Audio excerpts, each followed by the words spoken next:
My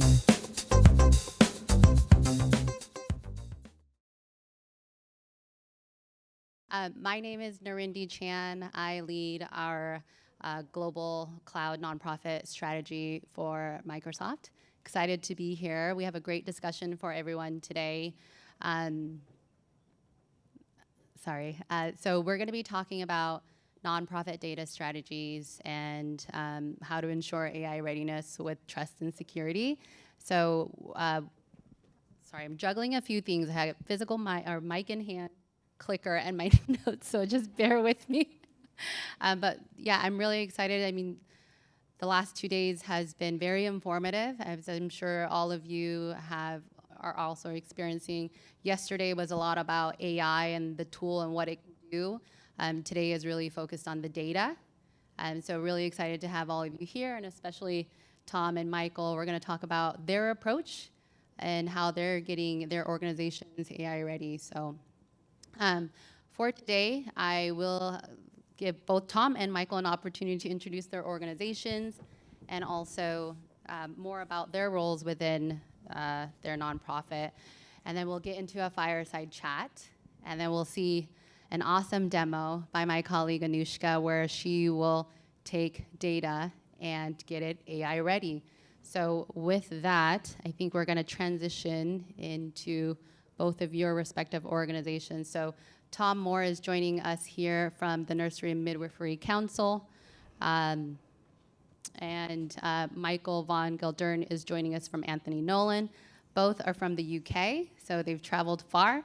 I'm not going to name any names, but someone is experiencing literally sleepless in Seattle. So with that, I'm going to hand it over to Tom to talk a little bit more about your organization and your role at the NMC.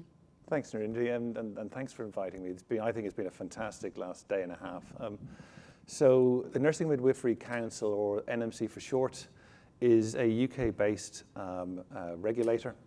We're the independent regulator for all nurses and midwives across the UK.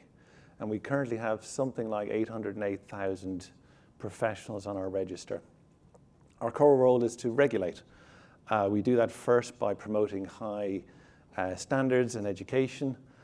Secondly, we do that by maintaining a register of all the professionals who are eligible to practice in the UK.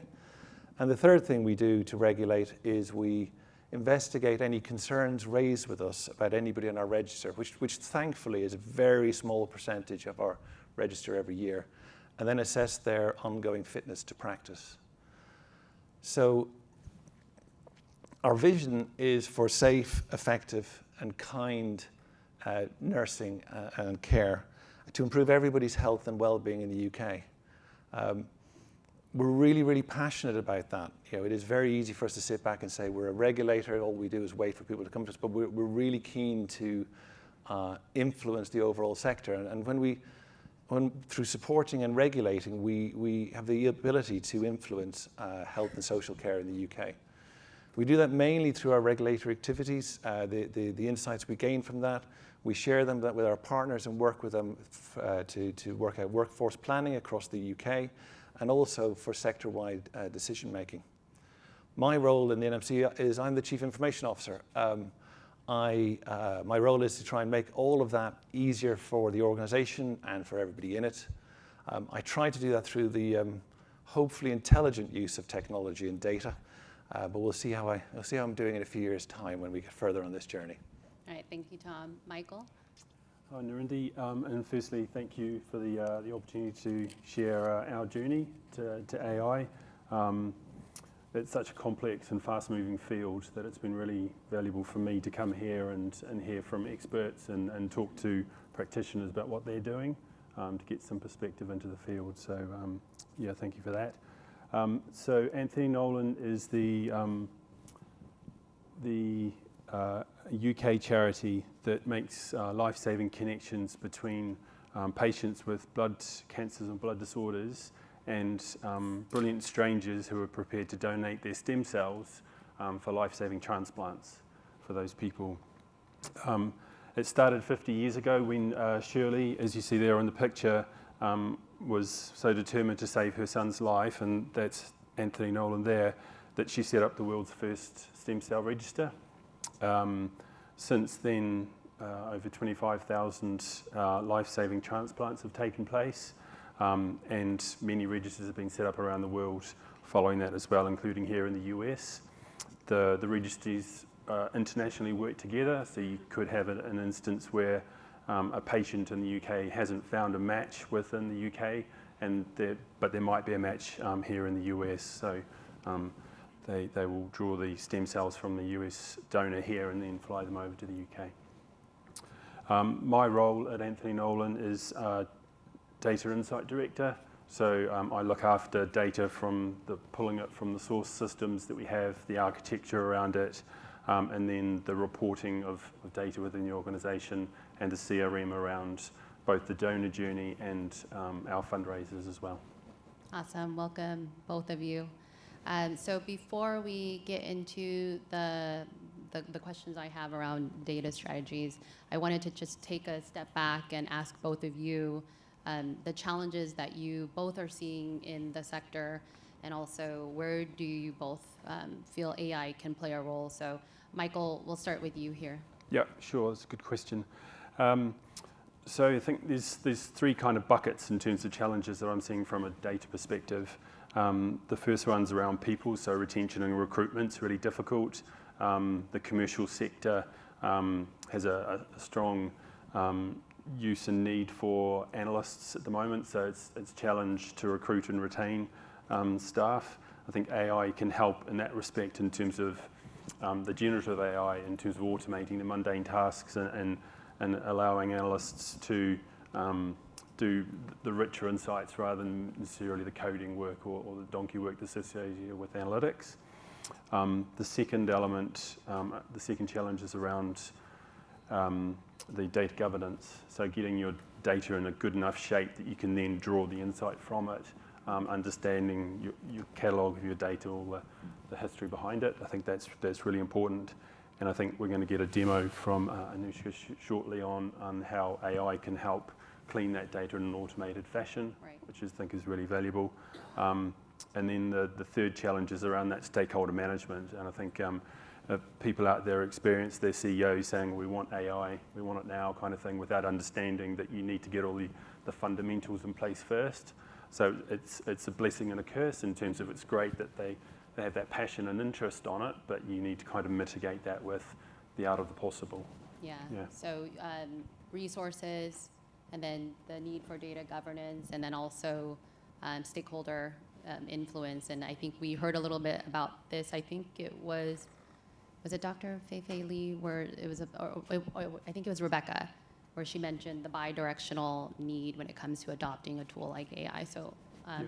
And then Tom, any additional challenges that you were seeing in the sector, and where do you think AI plays a role? I think Michael stole some of the best ones there.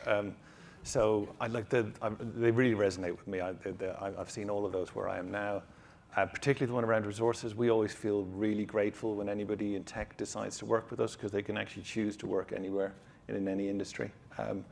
More widely than that, though, I think cost management and funding is proving challenging for not-profits since COVID. We've experienced high inflation in many parts of the world, higher costs of living, and that's put traditional sources of funding under stress at a time when not-profits are facing exactly the same challenges with higher costs. So I think that's a challenge for all of us, no matter how we're actually funded.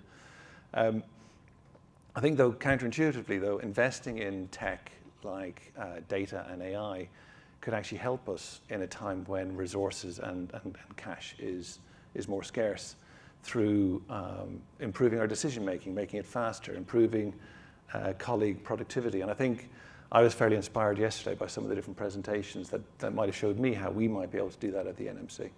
Yeah, absolutely. So Michael, we'll start with you again, and would love to hear what prompted Anthony Nolan to start this journey as it relates to data and security, and then what are you specifically looking to achieve in your role?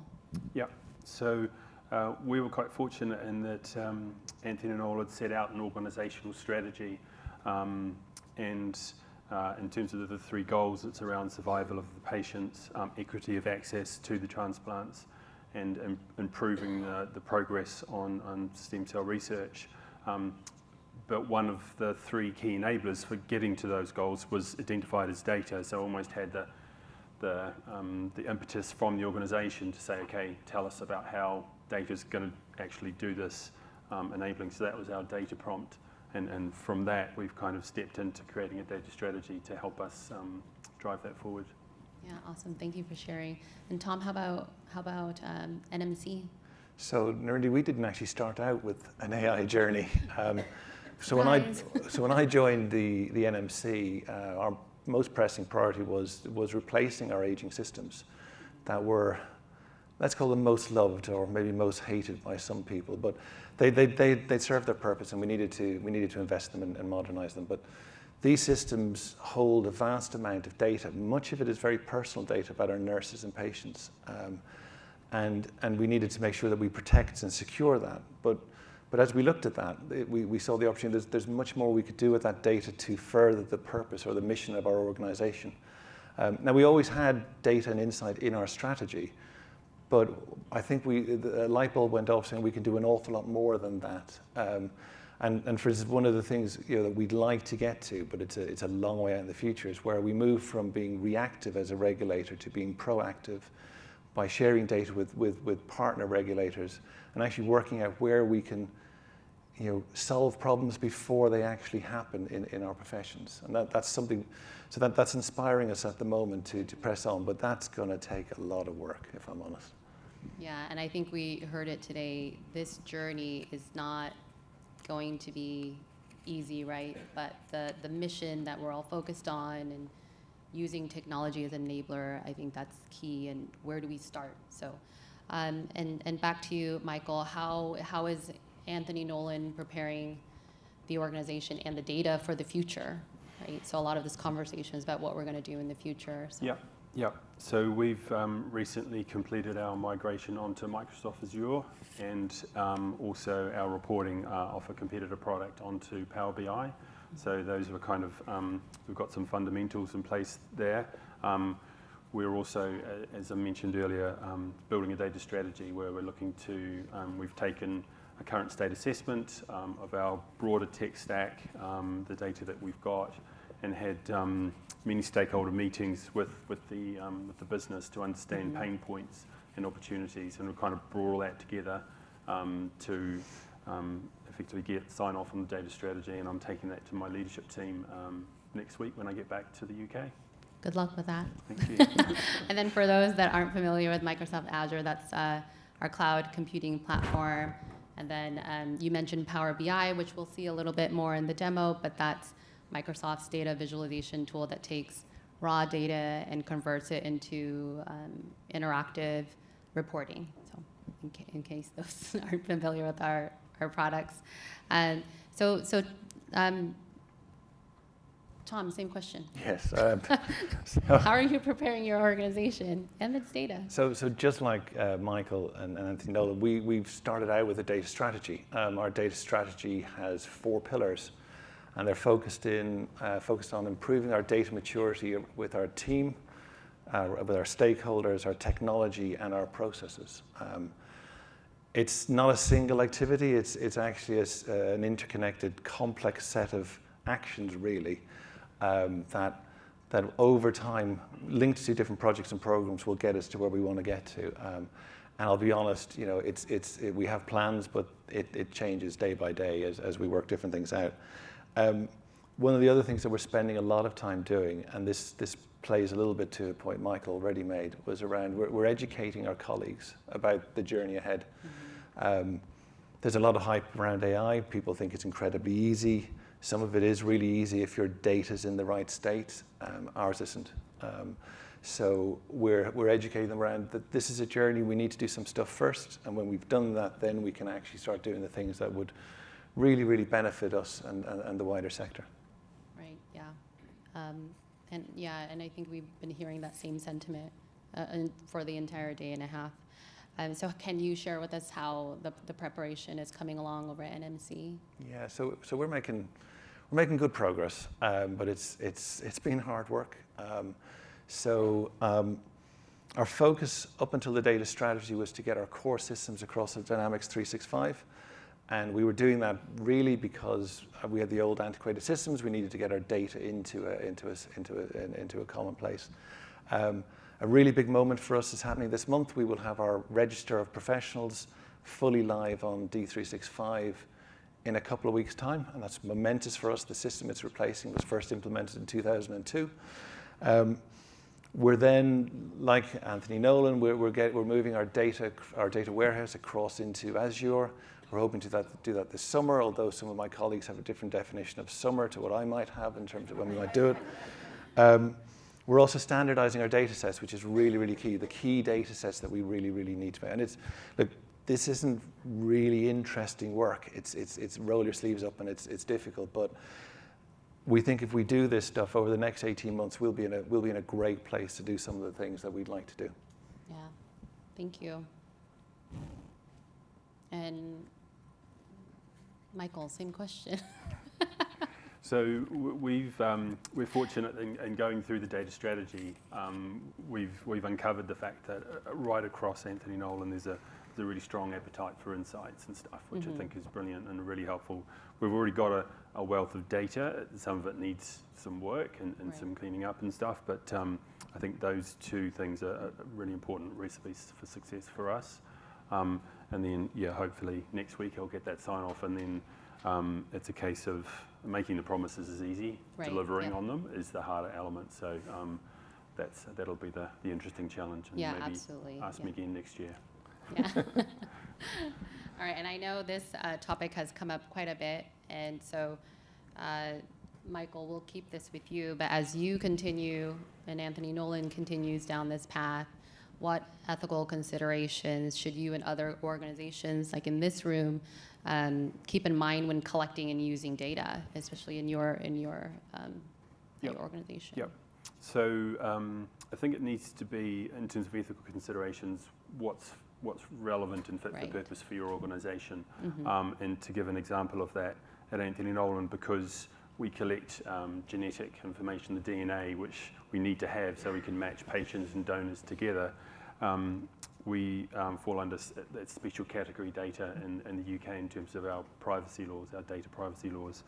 So we've got an increased burden of care in terms of holding that data, and we do some technical and organisational things over and above what you might do as a regular kind of holder of data information. So that's an example of where fit for purpose. I'm also mindful that when we kind of mature to the point where we've got data science resource and are starting to do kind of what you might call old-fashioned AI rather than generative AI, we'll need to be very careful around looking for biases in either the model or in the data. But that's for us probably a year or two away before we kind of looking at that sort of work. Yeah, thank you. And then Tom, NMC working with very private data as well and personal data, what ethical considerations? Yeah, and I think what Michael said, context is really important, and all our starting points are different. But we do store an awful lot of personal data for our nurses and midwives, but also some really harrowing information about patients. When things go wrong, things can go horribly wrong.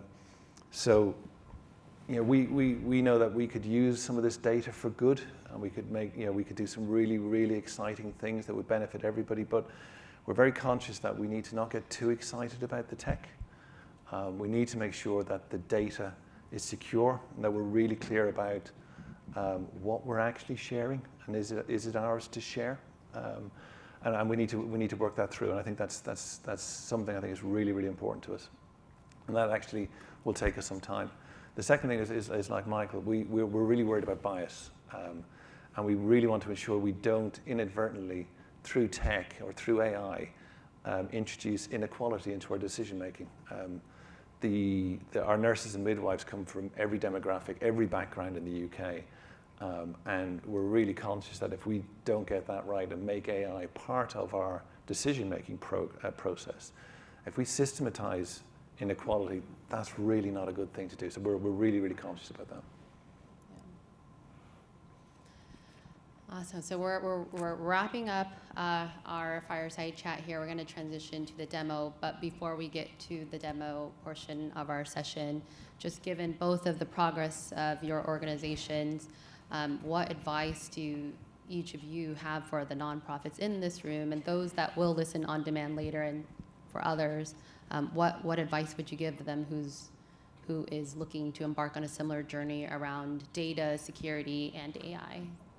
And Tom, Yeah. we'll start with you here. So just like I said, context is important, your starting point is important, but I think the first thing for me, and I think Michael said something like this already, is get your data right. Get it in order, make sure you understand it, make sure you know how you're governing it, decide what you want to share and what you definitely are not going to share. It's not super exciting stuff, but it's really, really important and that you do that early on.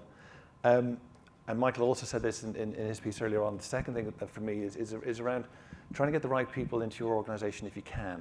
It's not available to everybody, but try and do that. As an organization, we know we're all learning together. This is very new for everybody. If you find somebody who tells you that they really know what they're talking about, I wouldn't necessarily believe them, but it does help if they kind of know something, because they know a little bit more than the rest of us. So that's worth focusing on. And then the last bit, and I say this anytime I embark on a transformation type journey, patience and persistence is key. This is a journey where we're all learning, so we will make mistakes, we'll make missteps. It's very easy to get put off, but this is one of those ones that the benefits are so great that we have to persevere and get to the end. Yeah, absolutely. What advice would you have? So Tom's already covered a couple of them in terms of, I think people is your number one starting point. If you get good people on board, you can do anything. The second is around data governance. So making sure that the quality of your source material is robust and allows you to make those decisions once you've been able to extract the insight from it. The third one I would put around stakeholder management, so going back to those challenges. Right. I've always found that if your insight team is really close to the different business units, they understand the challenges, the pain points, they will deliver a solution that is then usable rather than just having a nice model that just gets put on the bottom shelf kind of thing. So stay as close to your business partners as you can. Yeah. I think that's really important. I wouldn't put tech on my top three. It's an easy one to solve relative to those other three. For me. Yeah. And it's a consistent theme around, and I mentioned this earlier, around people, right? It's everybody, most everybody should have an understanding of what your organizations are working to achieve and understanding what tools can support that mission, and then that's where the tech can come in. So there's definitely a process. Both of you are laying the foundational work to get the technology in the right place so that you can use AI as a tool to drive your missions forward. So thank you both so much for sharing your journeys. So we're going to transition to the demo part of our session. So I'm going to welcome Anushka Madwish to the stage. She is our data strategist, and she's going to walk us quickly through how to take raw data and get it AI ready.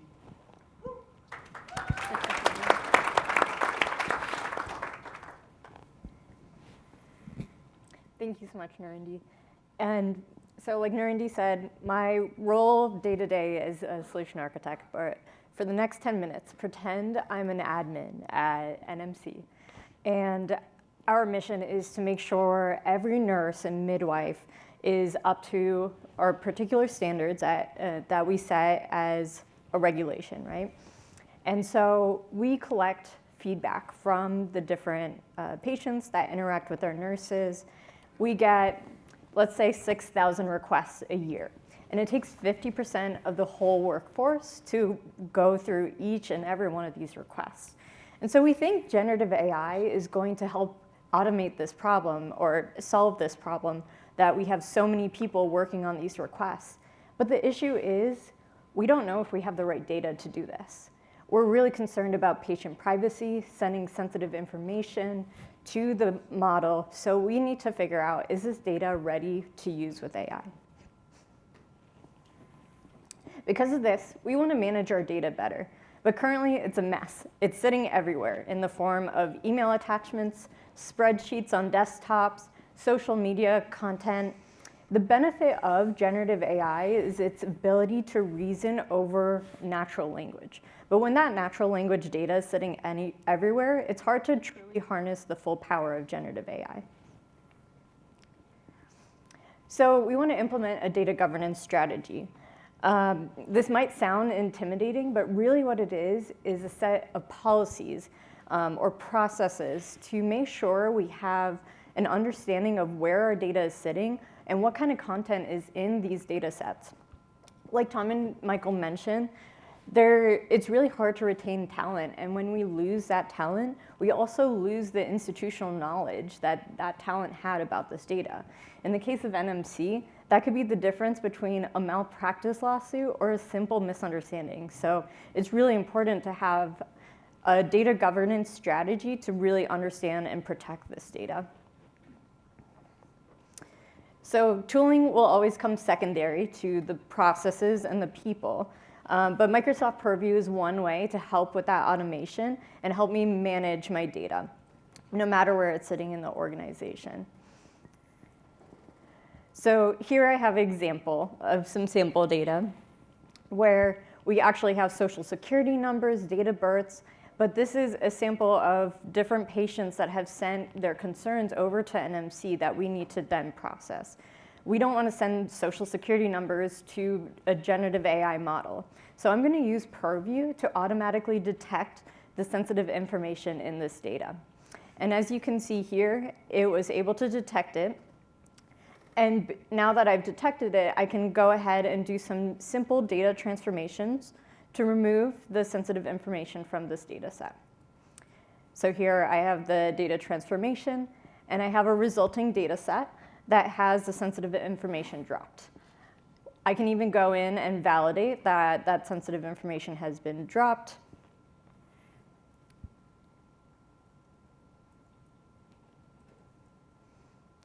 And here you can see there's no more social security number or date of birth. So this is looking really good. I'm actually even going to add a tag to this to say that this is AI-ready data, so that anyone in the organization can now search within Purview of a catalog of all this data that is ready to use with generative AI. So here now I'm going to click into this data set, and I'm actually going to explore it in Power BI and use some of the generative AI capabilities that are built into Power BI to get some very quick insights. So here I've told Copilot within Power BI to create a dashboard for me so that I can analyze the requests that are coming in, and in just seconds, I have a beautiful dashboard that I can start to generate some insights from. So a few things I'll point out here. You can see in the top right corner, we have an average sentiment score. So I used AI to analyze all the concerns that the patient submitted, and I score them on a scale of 0 to 1, where 0 is the most urgent concern, 1 is the least urgent concern. So we have a score of 0.42, and I want that to be as close to 1. So me as an admin at NMC, that's telling me that we need to start triaging some of the more severe concerns. Similarly, you can see in the top left that we have about 640 scores that are falling under 0.5, which means these concerns should be prioritized immediately. These could be really severe, life-threatening concerns. So you can see we can use this dashboard now to track our current state of our operations and drive data-driven insights. I can even use generative AI to ask questions on my data. So here I'm asking Copilot to generate some key insights from my dashboard. And I know it's a little hard to see. I'll zoom in a moment. But one of the interesting pieces that Copilot actually found was that there was one nurse that had 3 concerns filed about them and had a very low average sentiment score. So that tells me that we at NMC probably have to investigate this nurse a little more and figure out if they are actually fit to practice. So while this highlights a transformational use case for NMC, no matter what the mission is of your organization, this really shows the importance of data governance before we can start to harness the power of AI. We used AI to really unlock the potential of this data, but we also have to make sure we're doing so ethically and responsibly. We need to preserve the privacy and the confidentiality of the individuals whose data we're using. This means that we need to find the sensitive data and make sure that it's properly protected and anonymized. We also really need to be transparent about how we're using patient data or anyone's data. We need to be transparent about what processes their data is going through, and to really communicate that back to our users. If you want to learn more about the ethical AI side, be sure to catch the next session at 3:30, the fireside chat with Vilas Dar. I'm very excited about that too, to learn more from him. And with that, I thank you for your time. Back to you, Narinder. Awesome.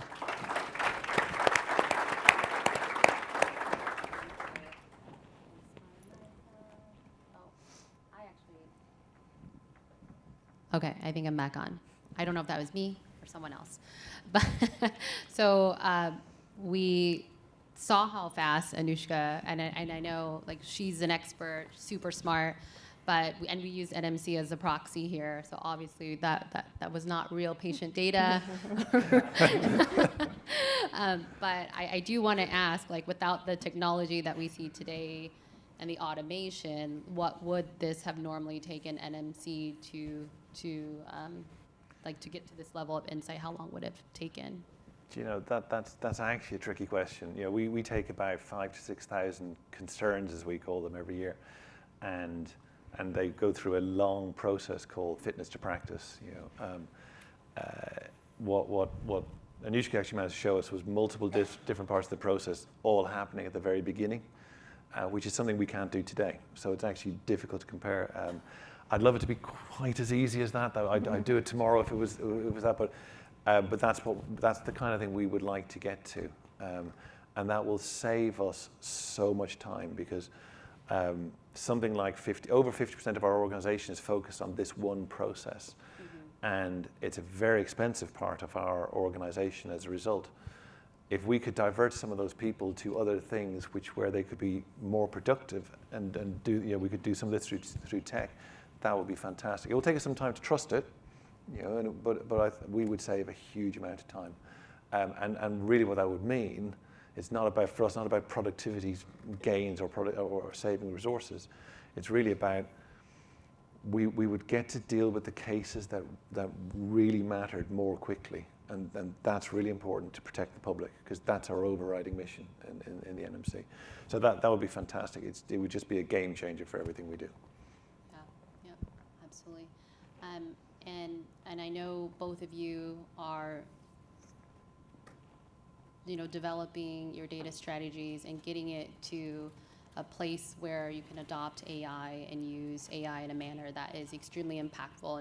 And you guys are already doing that today within your organizations. But if we can all imagine what we can do with AI and the amount of time that we're saving. So I know with Anthony Nolan, I think you guys have 22,000 lives that you've saved over the last 50 years, right? And so now with AI and technology and getting your data in the right place, like imagine doing that in 10 years or 20 years, you know, cutting that time in half. So again, AI is a tool, right? And it's about what can we do with the time that we save. What else can we do with our mission? How much can we impact the lives in the world around us? So we are going to open it up for Q&A now. We are limited in terms of mics, so this mic will be used for those that have a question. So just raise your hand. My friend Alex here.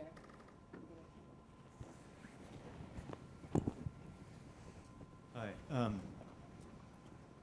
You just said something about trust it. It would take some time to trust it. Yeah.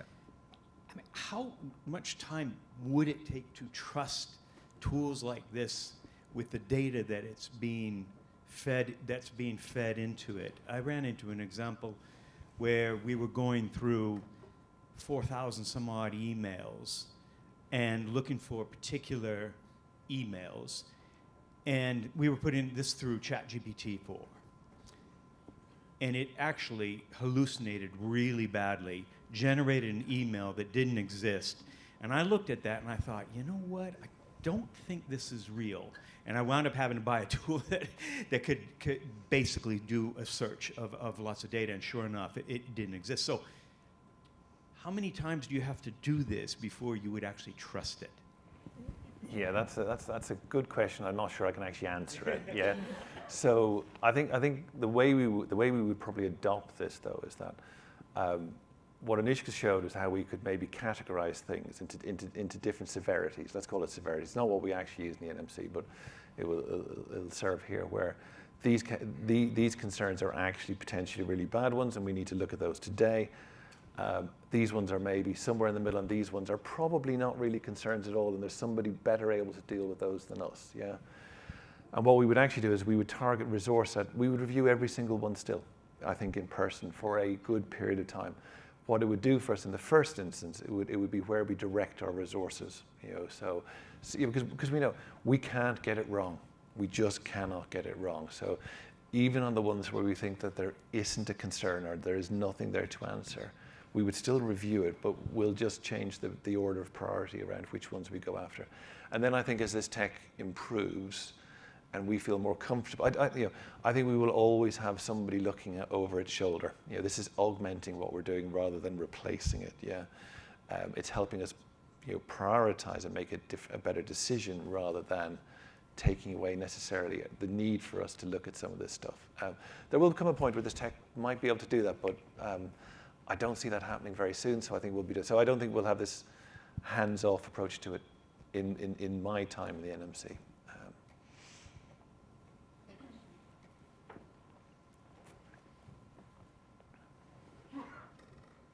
Thanks.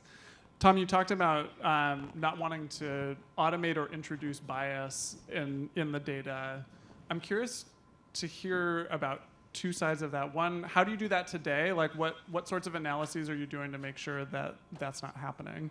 And as you think forward to the possibility of having more generative AI models kind of asking questions of your data using that or training models based on your data, today if you ask ChatGPT to generate a picture of a doctor, it'll give you 4 white guys. So there's already bias in there, and I'm curious how you think about that tension of the models that exist and how to layer that onto your data.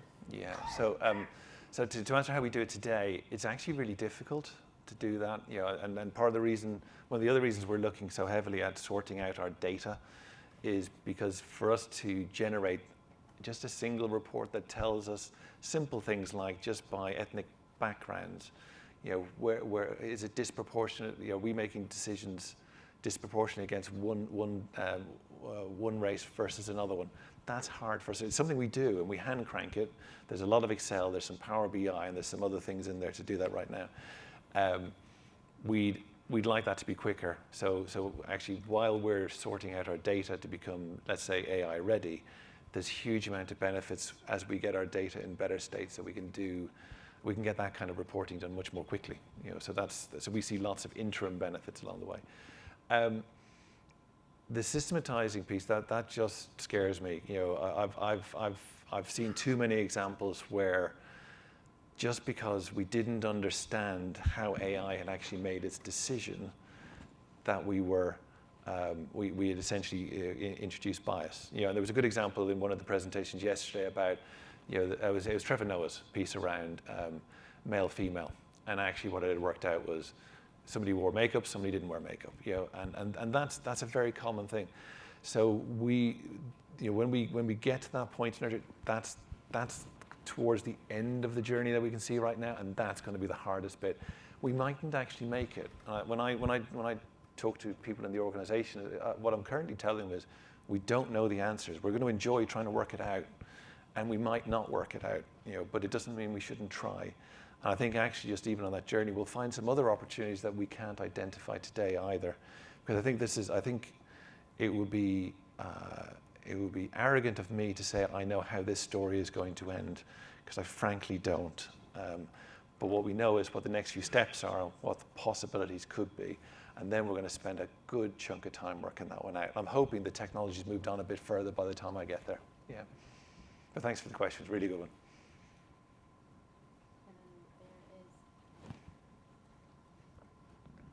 Hello.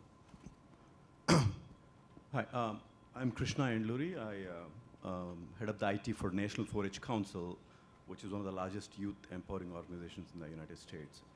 So obviously we deal with a lot of donor data as well as youth data. The question for you, Anushka, is Purview a separate service or does it come with the Microsoft Compliance Suite, A? And then B, what we want to be able to do is to run LLMs against our data, but definitely don't want to subject the first name, last name, email, and date of birth. So is that possible to run that and then again take the data set and add back using a common identifier? So for the first question, it's complicated. Let's we can talk after. Yes and no. We had a whole rebranding, and so what I showcased today is part of the whole Microsoft Purview suite, but there is the compliance side of it too. And then for the second piece, absolutely. So that's the part where using something like generative AI within Power BI is really powerful, but then to get to that level, that's where you would need that extra step of, okay, if we want to bring that data back in, we would have to create a data model for that and connect with the identifier. Thank you. Mm-hmm.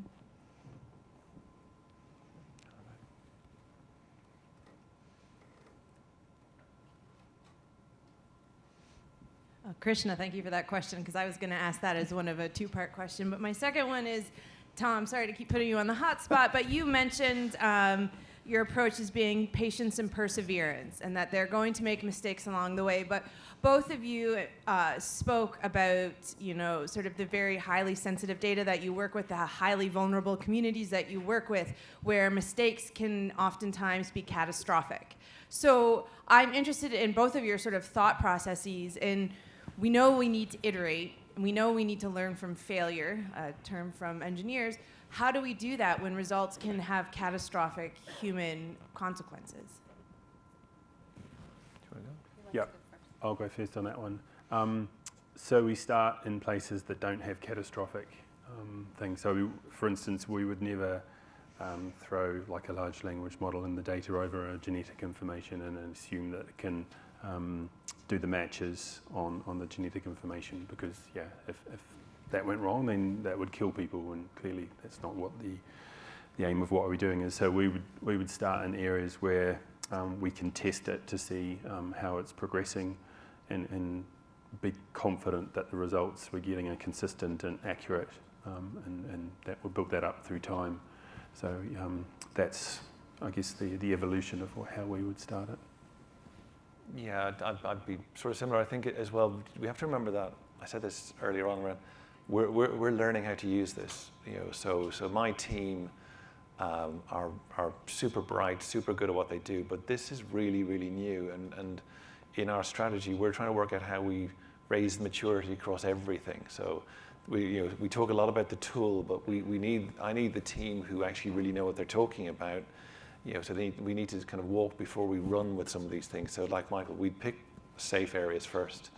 We had we worked with a university a few years ago, before my time at NMC, and we tried some of what Anushka actually showed, and they made it work in a really controlled space, and then found loads of problems with it, and loads of learnings for us. And some of the things that we're now talking about are based off those learnings. And I think this is, we won't make anything live and in production, to use an IT phrase, until we know it's okay.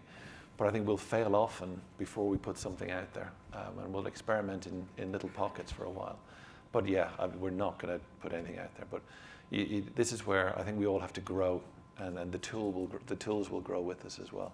And there might be some things we never, ever put through generative AI.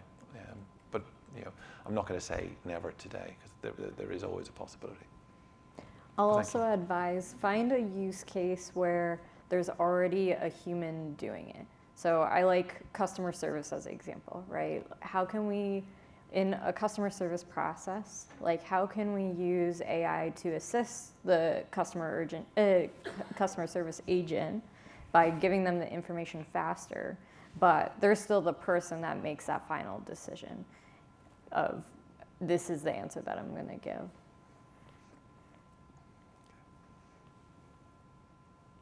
Any more questions? Hopefully you guys can hear me. But all right, I think if there are no more questions, I want to thank all of you guys for joining us today and learning more about what these two organizations are doing. It's almost like they were shutting me off. No, I do want to end this session. I think you guys heard it, and excuse my French. I don't speak French, but I'm gonna just try this out. But Rebecca Finley said, data in French is donner, which means giving. So I wanna end on this note. And so in the context of this conversation, I look at data as the gift of giving, right? So what more can we give back to the world if we were all able to use our data to drive our missions forward more efficiently and effectively with AI? So thank you guys so much. And thank you, Tom and Michael and Anushka, for being up here today and sharing your stories and journey. Thank you, Randy. Thank you guys. Enjoy